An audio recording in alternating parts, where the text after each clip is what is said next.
بسم الله الرحمن الرحیم. د سولې د ټینګښت لپاره د هڅو په لړ کې په هیواد کې د سولې د ټینګښت د ټولنیزې شورا رامنځته کېدل. دا چې د دغې شورا په ترکیب کې څوک راټول شوي، لویې موخې او برنامې څه دي او څنګه به خپلو موخو ته رسیږي، په همدې تړاو د سولې د ټینګښت لپاره د ټولنیزې شورا د ختیځ زون د کمیټې له غړو هر یو دیني عالم استاد همایون حمید، دیني عالم نجیب الله حقیار، دیني عالم محمد مطهر میلمانه دي او د دغې شورا د فرهنګي او نشراتي چارو مسؤل قاری حمید الله هم را سره په خپرونه کې شتون لري. ټولو ته ښه راغلاست وایو. ستړي مه شئ، په خیر راغلی. لومړی پیل به له تاسو وکړو حمید صاحب. پوښتنه همدغه ده چې شورا مو په څه نامه یادیږي، په دې اړه که لږ توضیحات لیدونکو ته ورکړئ خوښ به شو. بسم الله الرحمن الرحیم، الحمد لله والصلاة والسلام علی رسول الله محمد وعلى آله وصحبه ومن والاه وبعد. تر هر څه د مخه جناب جبار خیل صاحب له تاسو نه د انعکاس تلویزیون د ټولو کارکوونکو نه په ځانګړي ډول د مولوي صاحب نجیب الله حقیار نه چې د کونړ نه تشریف راوړی دی او د جناب والي صاحب مرستیال په دیني چارو کې هم دی، مشاور دی، د جناب مولوي صاحب محمد مطهر نه، د ځوان قاری صاحب حمید الله صافي نه مننه کوو چې زموږ سره په دغې برنامه کې برخه واخیسته او تاسو موږ ته په دې خپرونه کې وخت راکړ. مننه. کور مو ودان، خوشحاله اوسئ. سولې ټینګښت لپاره ټولنیزه شورا چې په کال 1392 کې رامنځته شوې، په دغې شورا کې شروع د علماو نه شوې. هغه علما چې زموږ سره د افغانستان په داخل کې مساجدو کې امامان او خطیبان دي، مدارسو کې مدرسین او استادان دي، پوهنتونونو کې استادان دي، ښځینه او نارینه ټول پکې شتون لري. د 3 کلو یا 4 کلو په دننه کې وکړی شو چې په 1396 کې دغه یاده شورا د افغانستان په دننه کې د عدلیې وزارت سره رسمیت ترلاسه کړي. صحیح. پوښتنه به زه همدغه وکړم چې دغه د تاسیس په اړه که راته ووایاست چې دغه شورا چې تاسو تاسیس کړه یوازې دلته په ختیځ زون کې دغه شورا فعالیت کوي که نه د افغانستان په نورو ولایتونو کې هم تاسو څانګې لرئ یا برخې لرئ چې هلته هم ستاسو کارکوونکي شته او همغسې فعالیتونه چې دلته سرته رسوئ هلته هم سرته رسیږي؟ لله الحمد چې دغه فعالیتونه چې موږ په ختیځ زون کې ترسره کوو دا د افغانستان په ټولو ولایاتو کې په 7 زونونو کې 7 کمیټې دي لکه زموږ په څیر باندې همغه اهداف او موخو دپاره کار کوي کوم چې زموږ شورا هغې ته ژمنه ده. صحیح.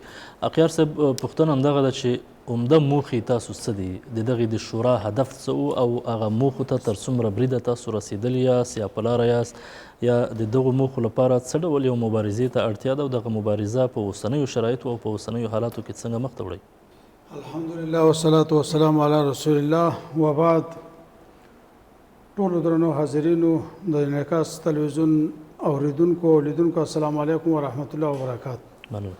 شک نشته دی چې زموږ او ستاسې په هیواد کې 40 کاله کېږي چې جنګ روان دی. د دغه جنګ د مستقیمو کرښو، جبهو او ادرسونو څنګ ته داسې منازعات او داسې مسایل زموږ او ستاسې په ولس کې شته دی چې هغه د جنګ د اطرافو نه دي، اما زموږ او ستاسې محیطي محلي هغه منازعات دي چې هغې ته په وخت سره ځایي ادارو یا مصلحینو لاسرسی نه دی پیدا کړی. همدغه وړه منازعه، شخصي منازعه د وخت په تېرېدلو سره لویه شوې ده او بالاخره هغه سیاسي شوې ده او زموږ او ستاسې په هیواد کې شته جنګ ته دغې وړې منازعې یو قوت ورکړی. د افغانستان علماو چې قبلا د دې یادونه وشوله راغونډ شوي دي په 1392 کال کې په دې کار شروع کړی چې څنګه کولی شو چې د جنګ د نابودۍ دپاره موږ د صفر نه شروع وکړو.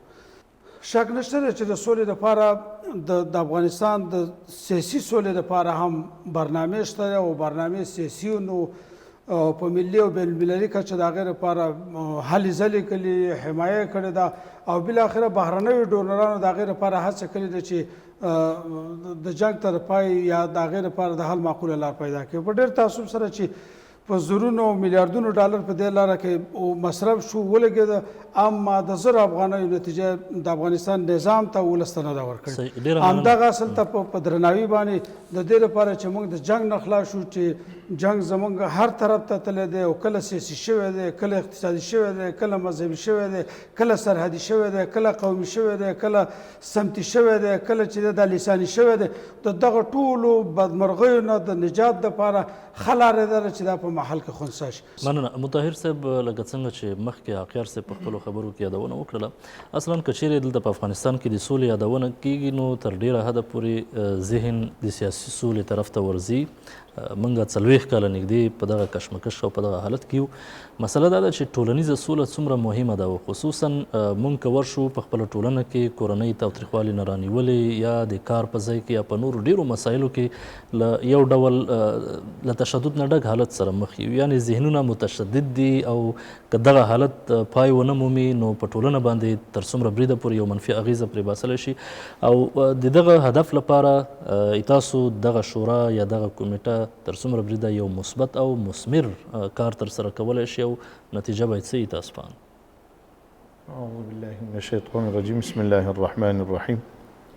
د انعکاس رادیو تلویزیون درانده مشرتابه او نور اهل کار او درندو کتونکو، جناب جبار خیل صاحب، السلام علیکم ورحمۃ اللہ وبرکاتہ. وعلیکم السلام. سوله خو یو په سیاسي مسایلو کې سولې تاوتریخوالي ختمېدو ته ویلی شي، یو حقوقي مسایلو کې کلي کور په منځ کې سولې. صحیح. نو چې کله کلي او کور په ارامه شي نو په خپله رو رو رو رو رو رو د اساسي تاوتریخوالی هم شی دی ختمیږي، او مخ په هغه کېږي، او ملک کې زموږ هغه ستونزې او مشکلاتونه هغه کېږي، ختمیږي. نو په دې کې موږ ډېر داسې کارونه په دې خپل ولس کې کړي دي. علما روزمره په دې کې لګیا دي، بوخت دي په دې باندې. که چېرته د دوو کسانو په منځ کې حقوقي مسایلو کې ځمکې لانجې یا نور د مادیاتو روپو لانجې یا هر څه مشکلې ستونزې مشکلات دي، نو بیلګې شته دی. پرون هم موږ دلته هغه کې تقریبا شرکت کړی چې 200-300 قومي مشران پکې وو، یو 2 قتله پکې شوي وو. نو استاد هم زه بوتلم ځان سره هلته، استاد اول کې خبرې وکولې، ډاکټر صاحب خبرې وکولې، بیا ورپسې ما هغه وکړو. نو دغسې نورې د ښځې او د خاوند په منځ کې مشکلات کېږي، دا د الله امر دی. وإن خفتم شقاق بينهما، دا د الله امر دی. فابعثوا حكما من اهله وحكما من اهلها ان يريد اصلاحا يوفق الله بينهما. یو حکم به د سړي د خوا نه تعین شي، یو حکم به د ښځې خوا نه تعین شي. الله وایي که چېرته تاسو اراده د اصلاح لري نو الله به تاسو ته توفیق درکړي. الله به تاسو ته بل مؤمنان سره ورونه دي، که یو 2 ورونه سره په مادیاتو یا په ځمکې باندې څه جنجال کوي، نو د بل مسلمان څه وظیفه ده، بیا د عالم څه وظیفه ده، بیا د قومي مشر څه وظیفه ده، بیا د عام مسلمان څه وظیفه ده. نو علما خپل کردار په ټولنه کې روزمره میراب او منبر هم د سولې پیغام ورکوي. رسول الله صلی الله علیه وسلم چې ننوته مکې ته، لا تثریب علیکم اليوم، خلکو ته ویل خلکو نن ورځې په تاسې باندې هېڅ ملامتیا نشته، راشئ د الله دین ومنئ، الله ته سجده وکوئ، الله ته قیام وکوئ، الله ته رکوع کوئ.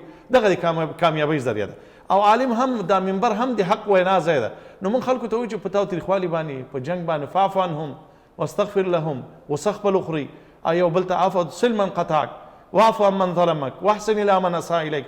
رسول الله صلی الله علیه وسلم سل پیوسته شه، هغه څوک چې تاسو تعلق پرېږدي، تاوتریخوالی در سره کوي، ته ورسره خیر دی پیوسته، ته ورته ګذشت وکړه.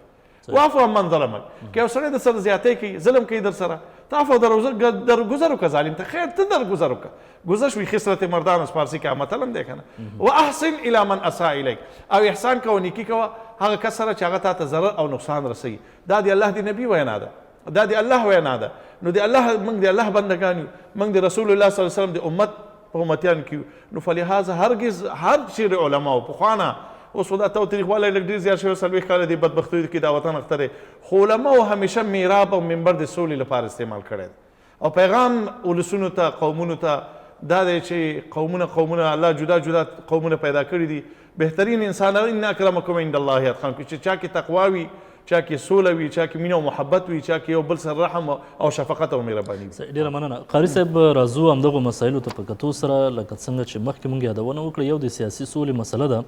دلته په افغانستان کې د پروژو مسله یا مثلا ډېر نور مسایل دي چې د خلکو ذهنیت لا هم دې ته آماده نه دی چې د یو نوي شي په اړه باندې دوی ذهنا دې ته چمتو وي چې هغه ومني چې دوی په ګټه باندې دی یا یې تر شا کوم اغراض یا اهداف نه وي. پوښتنه دا ده چې د دغسې مسایلو لپاره تر څومره بریده پورې په ولس کې عامه پوهاوی مهم دی چې هغه په دې وپوهېږي چې د دې تر شا کوم لاس نشته، کوم اهداف نشته یا کوم پروژه‌ایي شکل نه لري، بلکې موږ د ټولنې د اصلاح او بهبود لپاره دغسې یو پروګرام دی. علما کرام او پوهان راټول شوي دي او تر څو په ټولنه کې یو تغییر راولي یا مثلا مخکې چې علماو پرې خبرې وکړي د دغسې سولې لپاره هڅې وشي او کار وشي ورته، یعنې عامه پوهاوی هم په کومه کچه باندې دی؟ بسم الله الرحمن الرحیم. تر هر څه د مخه جبار خیل صاحب تاسو ته، درنو معززو علما کرامو ته، د مجلس ټول ګډونوالو ته او په خاصه توګه د انعکاس راډیو ټلویزیون ټولو لیدونکو او اوریدونکو ته خپله سلامونه عرض کوم. الله پاک دې وکړي چې دوی ټول د صحت او عافیت په جامه پټ وي. تاسو ته مولوي صاحبانو او علما کرامو ماشاءالله ډېر ښه اړخیز مفصله رڼا په دې بحث مورد واچوله او دا موضوع یې ښه روښانه رایه کړه. واقعا موږ چې د فرهنګي په چارو کې کوم فعالیتونه ترسره کوو، زموږ فعالیتونه دا د محراب او د مسجد له لارې وي. د محراب او د مسجد ترڅنګ د عدم خشونت، د تاوتریخوالې، د مذاکرې، دارنګه هغه مسایل چې هغه په ټولنه کې د فساد سبب ګرځي، ټولنه مفسده کوي، واقعا هغه جنگ او د تاوتریخوالی دی. فرض مثال ښځه خاوند پوله پټې، د ماشوم په سر منازعه، دوه قومونه، دوه قبایل او ترڅنګ ډیری وخت د اوبو په سر منازعه وي، دوه دهقانان، دوه بزګران دوی رانجه کوي. نو زمونږ علما کرام مولوي صاحبان د مساجدو د محراب ترڅنګ دوی یو لړ هغه آیات او احادیث چې هغه د قرآن او سنت په رڼا کې موږ یو بروشرې لرو، بینرې لرو. نو په ختیځه سیمه کې کونړ، ننګرهار او ترڅنګ لغمان، دوی ته دې ولایاتو کې موږ هغه بروشرې توزیع کوو. فرض مثال هغه مساجد چې هغه د ډیری وګړو ځای دی، دلته خلک اجتماع کیږي، راجمع کیږي، نو خپل موږ دا بروشر هلته ویزانو. ترڅنګ مساجد، ترڅنګ هغه مدارس، ترڅنګ مکاتب، نو موږ خپل غږ د مکاتبو د لارې دغه کوو. او ترڅنګ ډیری وخت چونکې ځوانانو په برخه کې موږ چې کار کوو، ډیری وخت یو ځای کې سپورتي لوبه وي، والیبال، فوټبال، کرکټ، نو موږ ځوانان لرو هلته ځو خپل بروشر ویزانو، هغې کې د آیات او حدیث چې هغه د سولې پیغام ورکوي، هغه آیات او حدیث چې هغه د سولې پیغام ورکوي هلته موږ ویزانو. ترڅنګ یو ځوان، یو مشر، یو مولوي صاحب هغه خبره کوي چې ځوانان کولی شي په سوله کې رغنده رول ولوبوي او سولې ته کار وکړي. صحیح، مننه. کور رمضان استاد، بیا هم راګرځو دغه تشکیلاتي جوړښت دی. تاسو یوازې علما کرام دي یا مثلا هغه خلک چې هغوی په ټولنه کې پیژندل شوي او مطرح علمي او اکاډمیک شخصیتونه دي، دا په تشکیل کې تاسو لرئ که نه؟ ترڅنګ یې موږ دودیزه ټولنه د یو اړخ ته که بل وګورو، نو مشران یا قومي سپینګیري یا ملکان هغوی هم یو اغیز لري په دغه ټولنه کې او ځانګړی اغیز لري.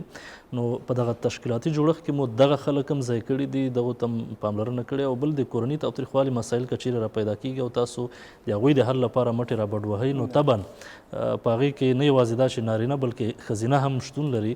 نو په تشکیلاتي جوړښت کې ښځینه هم لرئ او که نه یوازې ټول نارینه دي؟ مخکې جناب یعقوب صاحب اشاره وکړه، زمونږ د شورا په داخلي جوړښت کې او تشکیل کې علما، د شریعت استادان، د دیني مدارسو فارغان، ښځینه او نارینه دواړه شتون لري، چې په تعداد باندې مخکې بحث شو. په کل کې 415 تنه اعضا لرو، په دې کې 113 ښځینه تشکیلوي. دا ټول د حقوقو، د شریعتو یا د دیني علومو، د حقوقي علومو فارغان دي. خو د دوی دنده به څه ده؟ مثلا امام په خپله منطقه کې یوازې خو کار نشي کولی، لاچاره دی، هغه د خپل کلي د ملک، د خپل کلي د شورا، د خپل کلي د مسجد د شورا ترڅنګ هغه منازعه، هغه شخړه چې په کلي کې را پیدا شوې ده، مخکې تر دې چې هغه دولت ته لاړ شي، محکمې ته لاړ شي، قومندانۍ وزوري، خلک تکلیف شي، دوی په مغ داخل د کلي کې د کلي امام داسې ورکشاپونه اخیستي، داسې ټریننګونه اخیستي د خپلو مشرانو علماو نه چې د کلي د ملک، د کلي د شورا، د کلي د شورا د مشر، د کلي د بارسوخ او نخبګانو په ملتیا باندې فوراً اقدام وکړي. اخیر صاحب، راځو د اساسنامې په برخه کې. د اساسنامې هغه مهم موارد هم څه دي، مهم ټکي څه دي؟ حتمی ده او ضروری ده چې هر نهاد باید ځان دپاره یو ښه اساسنامه او مرامنامه او د هماغې په تطبیق باندې دعوت وچلی خلک راغونډ کړي. موږ هم د افغانستان د اساسي قانون د 35 مادې ته په درناوي او د هغې نه په استفادې سره خپل نهضت یا خپله شورا دغه کړې ده او زموږ د شورا اهداف چې لکه څنګه چې دا جوړه د سولې دپاره ده. زموږ لومړی ترجم دا ده چې موږ د سولې دپاره عامه پوهاوی وکړو، د سولې د چارو دپاره چې څومره هلې ځلې روانې دي، که په ملي کچه دي، که په محلي کچه دي، که په بین المللي کچه دي، دغه د هغې حمایت دی، د مذاکراتو لپاره ترغیب دی او تشویق دی چې خلک د خپلو مسایلو د حل لپاره د خشونت او افراطیت په ځای باندې مذاکرات ته لاړ شي، انعطاف پذیري وکړي، نرمي وکړي او د یو بل په وړاندې هغه د سولې فرهنګ چې هغه په اصطلاح باندې د خبرو لپاره زمینه برابروي په دې باندې کار وشي. مننه. مولوي صاحب، هر څوک چې یو کار کوي نو طبعا نتایجو ته یا پایلو ته هم خوشبینه وي یا هغه پایلې له خلکو سره شریکوي. مخکې مولوي صاحب استاد ورته اشاره وکړله، کافي وخت شوی چې تاسو دغه شورا جوړه شوې ده. مسله دا ده چې څومره مهمې او مثبتې لاسته راوړنې مو په تېر وخت کې درلودلې، یعنې څومره خوشبینه یاست دې ته چې لا به هم لاسته راوړنې ولرئ او دغه حرکت چې تاسو پیل کړی دا به د بریا په لوري ځي؟ نو لاسته راوړنې خو انشاءالله موږ ډېر زیات لرو او د خلکو د ستونزو د کمېدو په کچه کې موږ ډېر لاسته راوړنې لرو، یعنې ډېر کارونه په دې کې ترسره کړي دي. دغسې څو قضیې هم داسې حل کړي دي چې هغه خاوند لګېدلی دی، ښځې ته یې منه رجعي طلاق ورکړی. رجعي طلاق ورکړی دی. نو موږ په داسې مجالسو کې شرکت وکړو چې هلته خبره ختمه وه، ښځه د خاوند نه پسې جدا کېده او د دې په منځ کې فراق او جدایي راته، 2-3 ماشومان بې سرپرسته پاتې کېدل، بې مور او بې پلاره کېدل. نو هغه مسؤلیت د الله په نسبت باندې موږ نو هلته زه ورغلی یم او خاوند مې هم په دې باندې رضا کړی دی چې دا ستا ناموس دی، دا ستا عزت دی، دا شرف دی او موږ دا غیرتي قوم دی، افغان قوم هېڅکله خپل ناموس او عزت نه پرېږدي. رجعي طلاق باندې بیرته رجوع کولی شي.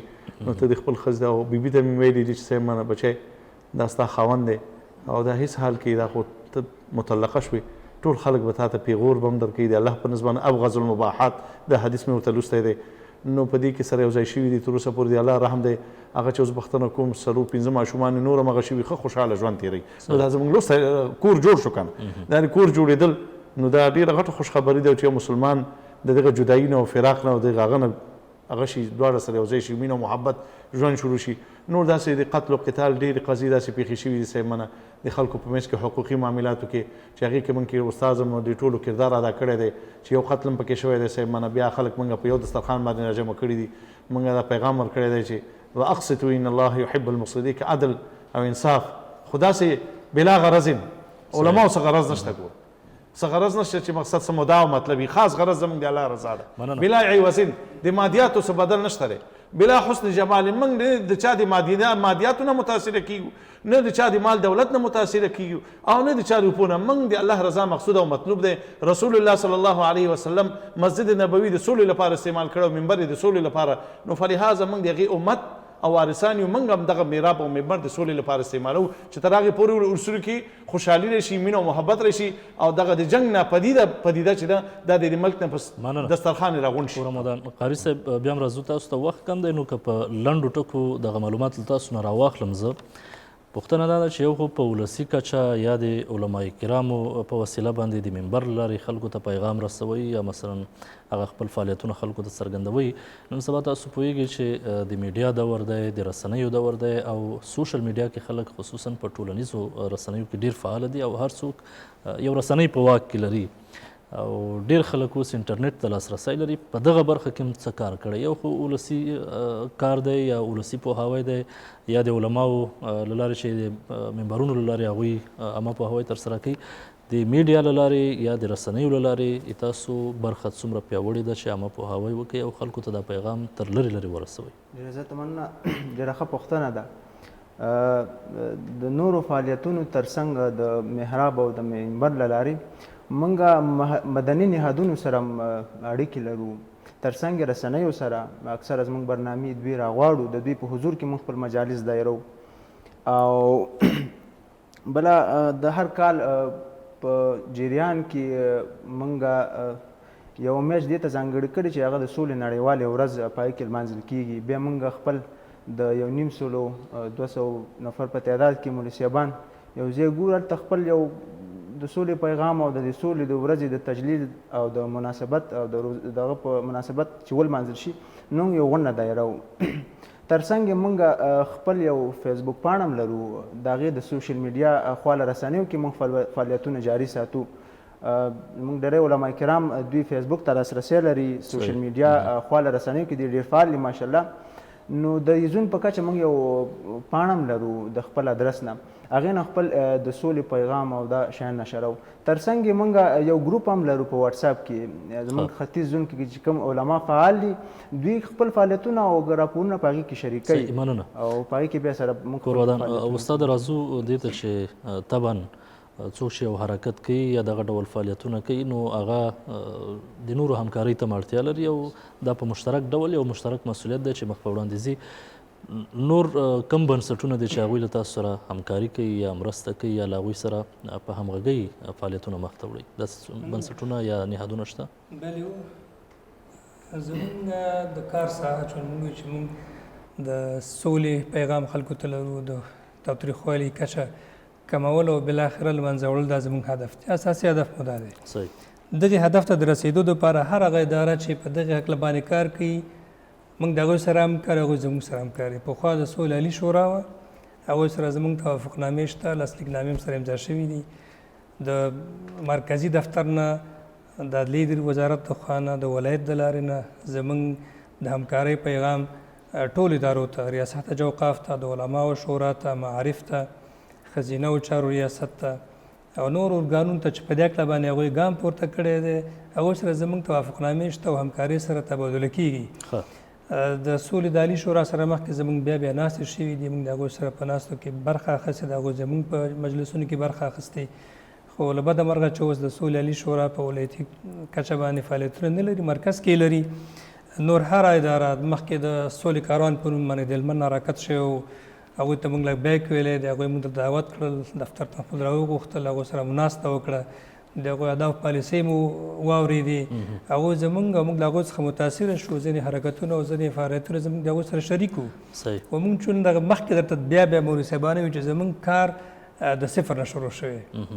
چون سوله په کور کې سوله په دکان کې سوله په صنف کې سوله په یو محله کې په یو منطقه کې او بالاخره انشاءالله که خدای پاک موږ ته د دې توفیق را په برخه که چې د هېواد په کچه باندې هم دغه علما توانایي پیدا کړو انشاءالله عزم و هوډ هم لرو چې د هدف ته هم ورسېږو بلې هغو ادارو سره موږ همکاري لرو چې دلته د جمعیتونو یا د مدني فعالانو یا هم د جمعیتونو د کمیټو څارنه کېږي عدلي ریاست زموږ سره په رابطه کې د موږ څخه کله شپږ میاشتنۍ کله کلنه راپور اخلي مخکې تاسو د فعالیتونو خبره وکړه زموږ هر عضو د ټول هیواد په کچه چې کار کوي هغه خپل کمیټې ته راپور ورکول مکلفیت لري هغوی موږ ته راپور راکوي د هغوی په اسنادو کې درج کېږي اخیار صاحب د همدغو تشکیلاتو برخې ته بیا هم ورګرځو وروستۍ پوښتنه م همدغه کومه چې په ولایاتو کې تشکیلات په څه ډول باندې دي بلکې تاسو اعضا په انفرادي شکل فعالیتونه سرته رسوي نو خپلې کمیټې ته دغه فعالیت معلومات ورکوي